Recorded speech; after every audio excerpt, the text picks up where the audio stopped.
This your boy, Opinionated MJ, MoNeYBaLL 36. I guess the Shaq edition, the Sheed edition. Where Neil at? Go ahead, introductions. Introducing. Yeah. What up, with your boy, man? Opinionated Nilclassic, and I'm in this thing. Go ahead, next up. This your boy Reggie. Here on Mike's podcast. Let's do this. I'm ready. This your boy Opinionated Reezy. Let's get it. Hey. Y'all done seen me getting socially charged up, so we about to let it all out. You put something together? What you want to talk about? Or we going straight into the craziness? Yeah, let's just dive in. I think we need, there's a lot that's been going on with the NBA, the WNBA, not just regarding the fact that they're trying to come back, which we'll see if that actually happens, but with regards to all of the social items with both organizations. So yeah, let's just dive right into it. Okay, so it is. Go ahead. Yeah, it is a little bit crazy. I was looking a little bit about that too. How players are, probably going to start snitching. I guess that's the word you're going to say. Snitching on other players if they leave the bubble. That's going to be a hard thing for these players to do. To be just confined in the area. I know they got all the necessities that they need and, this luxury, whatever, but, that's going to be a tough season. I don't know. I'm kind of optimistic about if we actually going to have a championship this year. I think we will. What I was gonna say? Oh, who y'all MVP picks? Let's say season ended, season over. Who y'all MVP picks? LeBron. Give me LeBron. Giannis. You know what? Uh-oh. Giannis, man. No. I'm gonna go Giannis, man. Oh. Okay, I'm going G. Let me tell you why. Okay, no cussing. No cussing. No, come on, man. Come on. I'm not gonna do that. Okay. When you look at when you look at everything pound for pound, and you know me, I'm not one to play the conference game. Right. You're the best player regardless of the conference you in. There's no extra uptick if you're in the Western Conference, Eastern Conference. You got X number of All-Stars on your team or not. When you look at the consistency that Giannis has brought to the game, you look at where the Bucks are with respect to their season. The fact they bring it every day. It's close between Giannis and LeBron. At the end of the day, Giannis has that uptick both offensively and defensively. If we talk about MVP for the year, for this season, it's Giannis. He has everything that's lined up. I don't think the Bucks would be where they were or where they are without him. Simple as that. You know what, Ryan?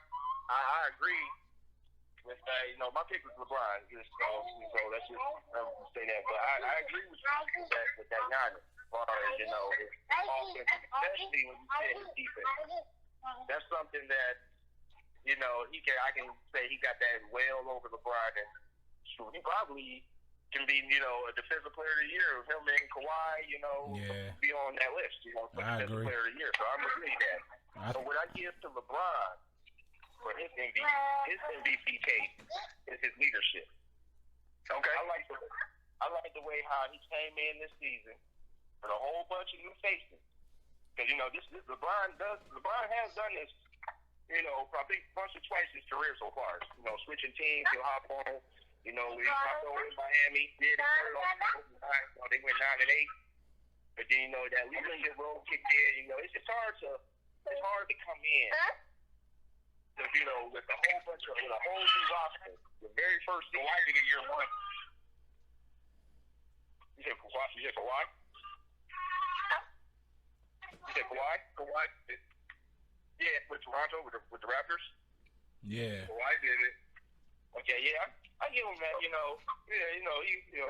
kinda. Yeah, but LeBron does this, and then he was able to gel along with another superstar in AD. It just clicked. That's something that a lot of players. You tell me, man, Lee isn't considered a superstar on Toronto? Who? Who? What is Neil talking about? Okay. All right. Who? I see we're gonna have to. Who he say? Right. Van Fleet. Nah. Siakam.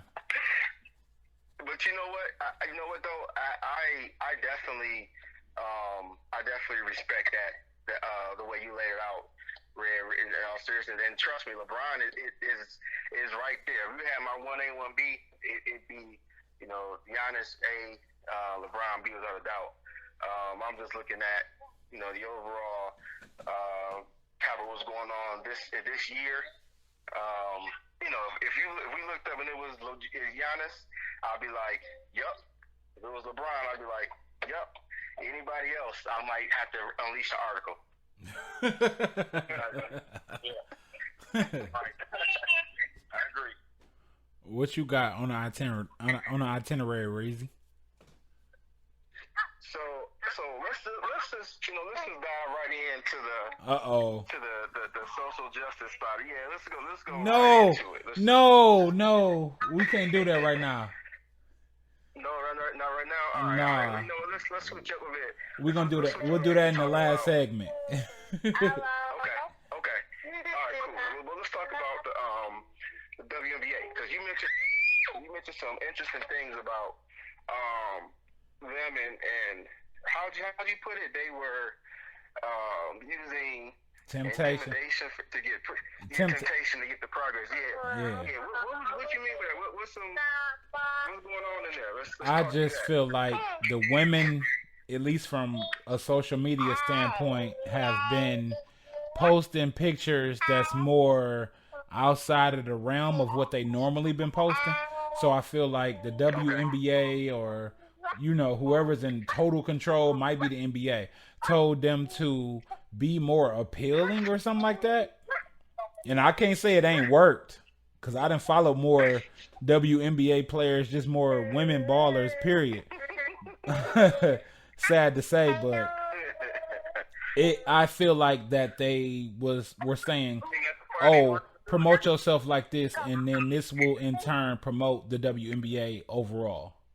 As opposed to it being a basketball game, you respect us for our game. As they probably look at it like, well, the most basketball fans are men, so let's, I guess, appeal to the men. And I don't necessarily think that that's right, but they're trying to get their money up and more exposure and stuff like that. So I just think it's crazy that they made that turn. At least to me, they look like they've been, posting more pictures and stuff that's, more along those lines, like something that you'll see on Instagram just regularly, in the thirst pot, I call it. Thirsting, and it's bringing more attention to the WNBA. I don't necessarily like it, but I know business is business, so I don't know. Let me just I haven't seen the whole story of it. Are we talking about like women as far as like how it's unfair that they're not getting like the same amount of money or the same exposure as an NBA player? Are we talking about like stuff like that? I mean, it cuts into that, yes. It's trying to bring more money to the WNBA, and I just feel like they went the route of, women got OnlyFans accounts and Instagram accounts, and all they doing is showing off. You know what I'm saying? And they getting thousands of likes. Some of them getting 100,000s of likes. You know what I'm saying? Some of them is followed by NBA players. Like I see it because I'm on Instagram. I'm following a lot of NBA players, like by so and so, like by so and so, and it's like, you know, like they really watching these women like this. So maybe the WNBA figured, oh, let's move like this, and I don't necessarily think it's right, but I mean, if that's gonna bring more exposure, is it wrong? Do you believe that the WNBA as an organization have an overall branding trouble? I would say now, yes, but before, no. Okay. I mean, why do you see it as detrimental? If anything, it could be perceived as an asset. It could be perceived as an asset, but if guys are only watching just to see the chick, I mean, he gonna follow because I got my own. I'm just gonna be straight up. I got my own that I follow. Even Aja Wilson was out there dribbling today, and her shorts high as hell. Why should I be attracted to her? Why shouldn't I just be flat out attracted to what she doing as far as basketball? Because I love basketball more. You know what I'm saying? So why aren't the purest fans actually embracing the WNBA? Is it because they can't dunk? Like what's the shortcoming? And I feel like they're using temptation to make up for it, like by posting pictures of them, you know, looking more glamorous and so on and so forth. Because before they wasn't doing that. You wouldn't say that about. What'd you say? You wouldn't say that about the male players in the NBA in the suit. No.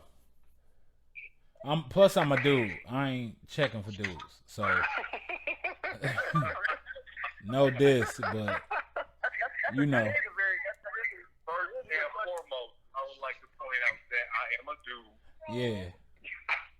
Yeah, and you know what I'm saying? Like I follow women on Facebook. I follow like my Instagram is it once was my Twitter. My other Twitter account is full of women. So I already know what's what. You know what I'm saying? Like, calm down. Yeah. So let me ask this question. Is the problem that the WNBA is trying to deliver almost like a copy image product of the NBA? Should they deliver a different product that way it has a potential different appeal or market, or should they try and focus their campaign and market on a female audience? I mean, I say play the cards you dealt. It's just like men's volleyball and women's volleyball. There's a certain demographic of people who watch it for a specific reason that is not sport related. And if that is the case, there is a way to accentuate that fact without being exploited. So if you were trying to do as any business does and create as much revenue as possible by generating an environment where you're creating exposure through how can I put this? Put it quick. We coming up to a break. You got 20 seconds.